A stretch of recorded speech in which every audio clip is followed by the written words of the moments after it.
Hello and welcome to Session 4 of our Passages series. I hope you are having lively discussions in your groups as we continue our voyage through Matthew. We're going to do two things in this session. First, we're going to watch the second half of the Matthew overview that was introduced to you in Session 1. I hope you still have your Matthew overview charts that you received during that session. If not, you can always grab another copy from the Passages table at church. And then we're going to look at the parable. Here's part 2 of the Matthew overview from thebibleproject.com. The Gospel according to Matthew.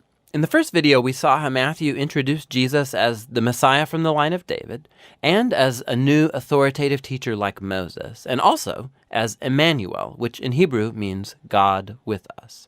After Jesus announced and taught about the arrival of God's kingdom, and after he brought the kingdom into day-to-day life among the people of Israel, we saw that Jesus was accepted by many, but rejected by others, especially Israel's religious leaders, the Pharisees. And so the big question is, how is this conflict between Jesus and Israel's leaders going to play itself out? The next large section, chapters 14 through 20, explore all the different expectations people have about the Messiah. So Jesus keeps healing sick people, and twice he even miraculously provides food for these huge crowds in the desert. One's made up of Jewish people, and the other is a non-Jewish crowd. And this sign, it's very similar to what Moses did for Israel in the wilderness. And so all these people are excited about Jesus. They think he's the great prophet and the Messiah, but not the religious leaders. Their view of the Messiah is built on passages like Psalm 2 or Daniel chapter 2 about a victorious Messiah who's going to deliver Israel and defeat the pagan oppressors.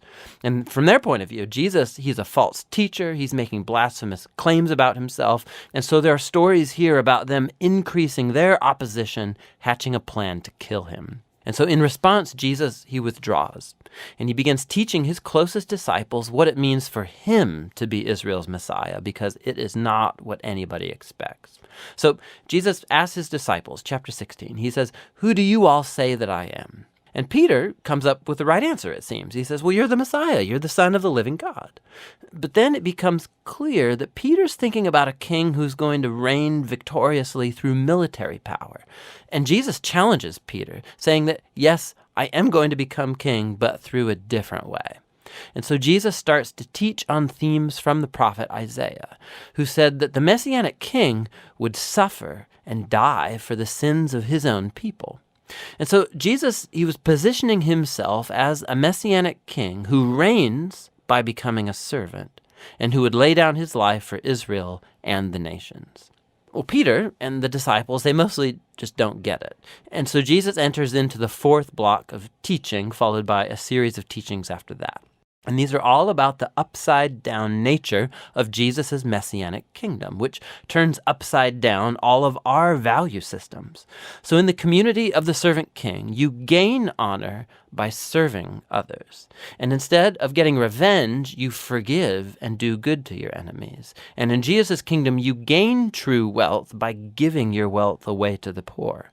To follow the servant Messiah, you must become a servant yourself. In the next section, we watch the two kingdoms clash, Jesus' kingdom and that of Israel's leader. Jesus comes to Jerusalem for Passover riding in on a donkey, and the crowds are hailing him as the Messiah. And Jesus immediately marches into the courtyard of the temple, and he creates this huge disruption that brings the daily sacrifices to a halt. His actions speak louder than words here. As Israel's king, Jesus was asserting his royal authority over the temple, the place where God and Israel met together. And in Jesus' view, the temple was compromised by the hypocrisy of Israel's leaders. And so here he's challenging their authority, and naturally, they're deeply offended. And so they try to trap Jesus and shame him in public debate, and they fail. So they end up just determining to have him killed. In response, Jesus delivers his final block of teaching. He first offers this passionate critique of the Pharisees and their hypocrisy, and then he weeps over Jerusalem and its rejection of God and his kingdom. Then Jesus withdraws with the disciples and he starts telling them what's going to happen. He's going to be executed by these leaders, but in doing so, they're going to create their own demise because instead of accepting Jesus' way of the peaceful kingdom, they're going to take the road of revolt against Rome, and so Jerusalem and its temple are going to be destroyed.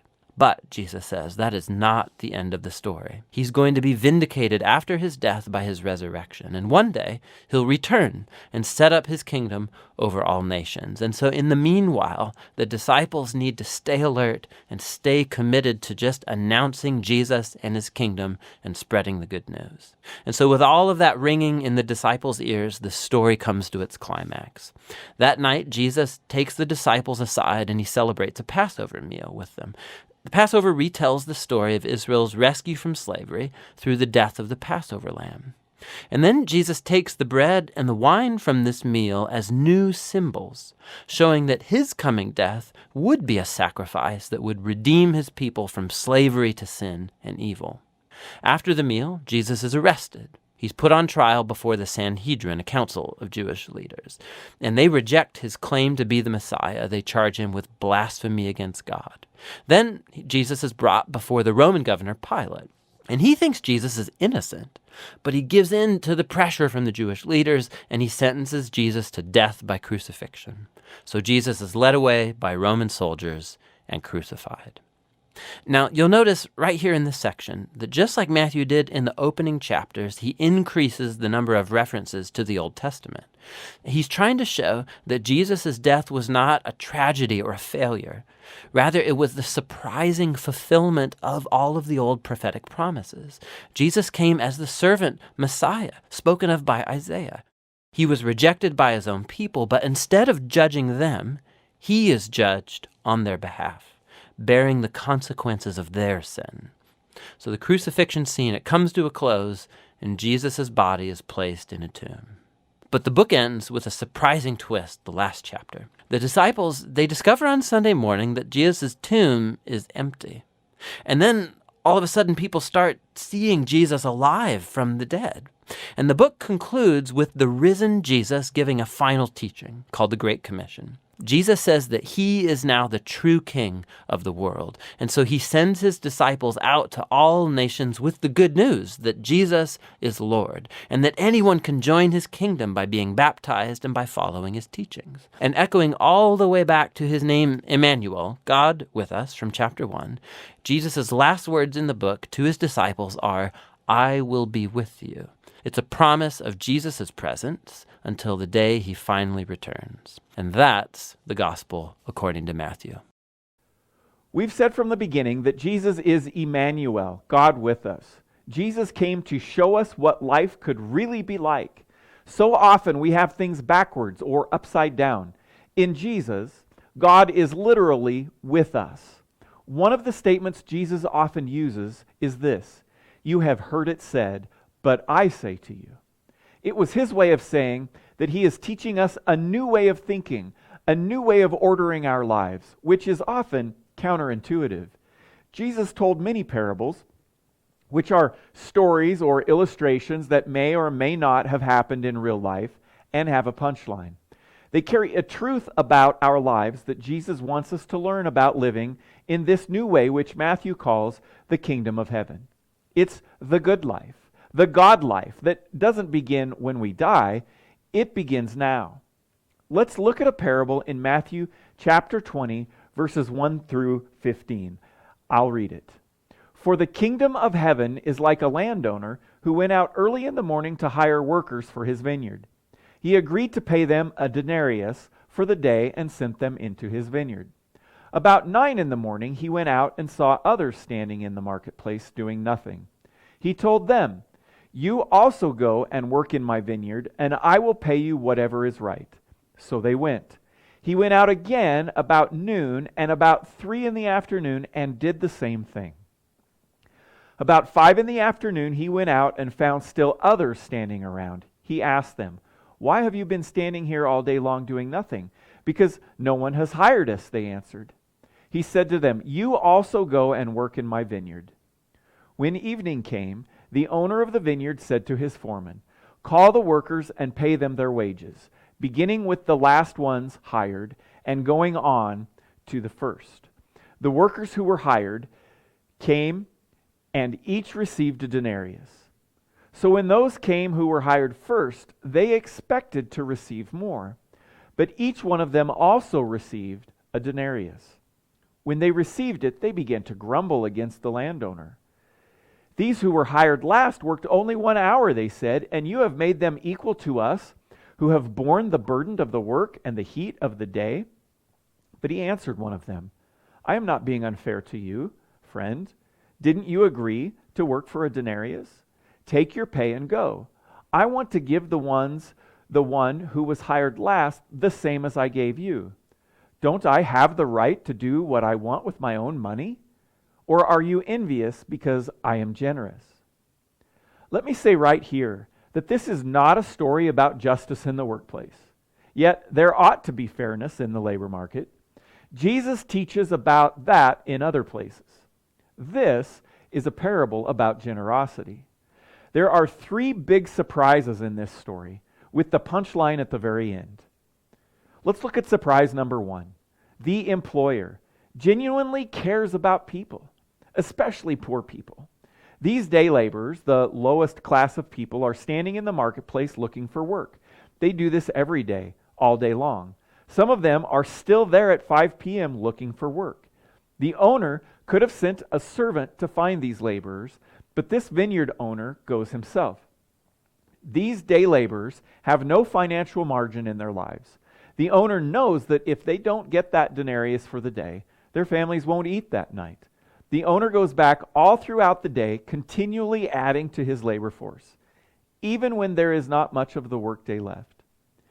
He wants to make sure that the poor people in his community get food for their families. Then there's surprise number 2, and that is the pay. It's not equal.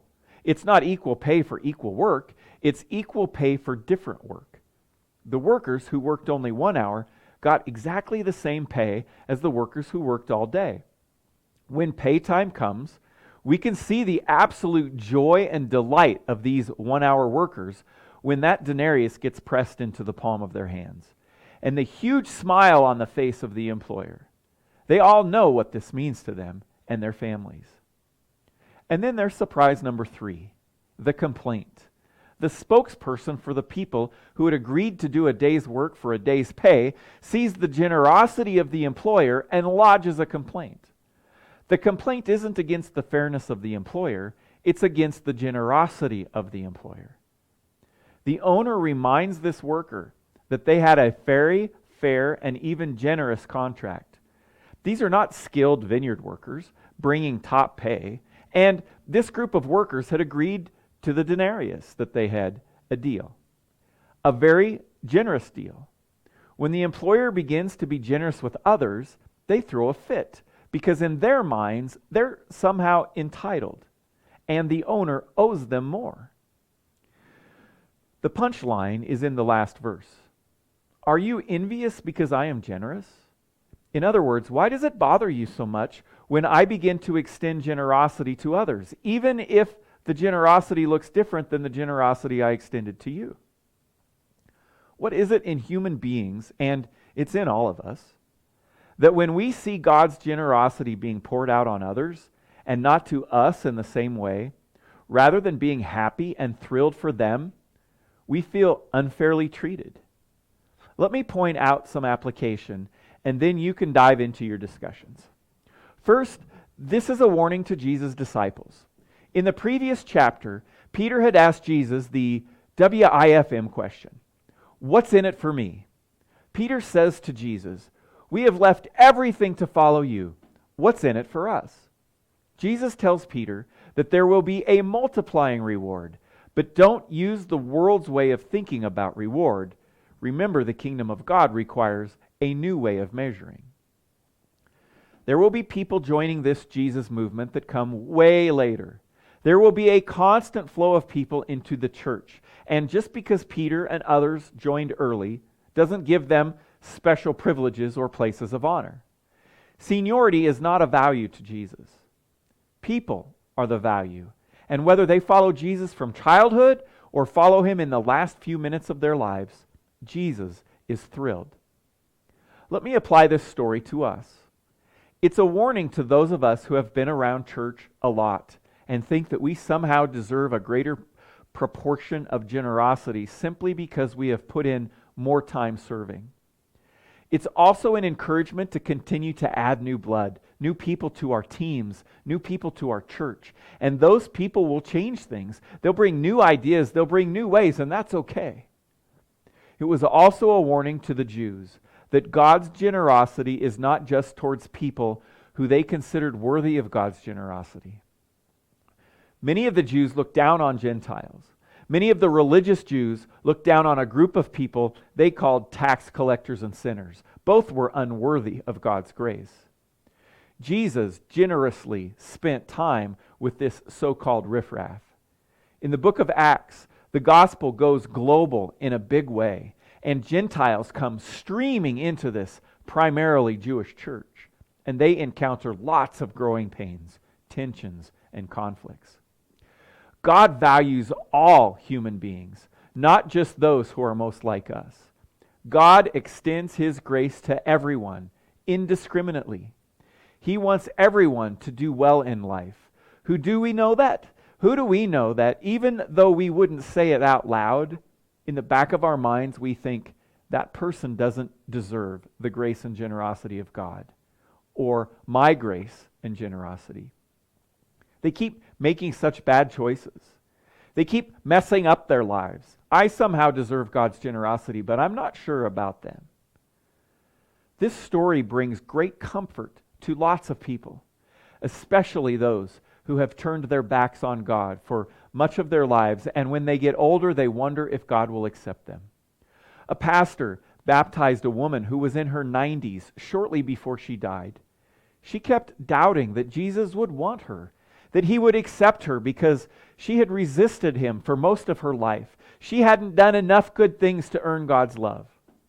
He read her this story and explained that God's generosity towards us isn't on the basis of merit, that we earn it. It's almost too good to be true. None of us are entitled to God's love. We simply receive it with gratitude, no matter when we respond to His love. The biggest application is in the last line. Are we envious because God is generous? The implication is that some deserve more of the generosity of God than others. That somehow God owes us and owes us more if we serve more or give more or pray more. That is a transactional view of God. You do this, you get that. God isn't into transactions and contracts. He's into relationships and covenants. If the spirit of someone's relationship with God is transactional, they've missed the whole point and will completely drain the joy out of their life. The fact that the owner employed any of these workers is an act of grace. He could have hired skilled workers. He loves these workers. He loves all of them and wants the best for them, no matter who they are or when they work. And the workers should pick up on this about the owner and celebrate and be grateful. Picture this.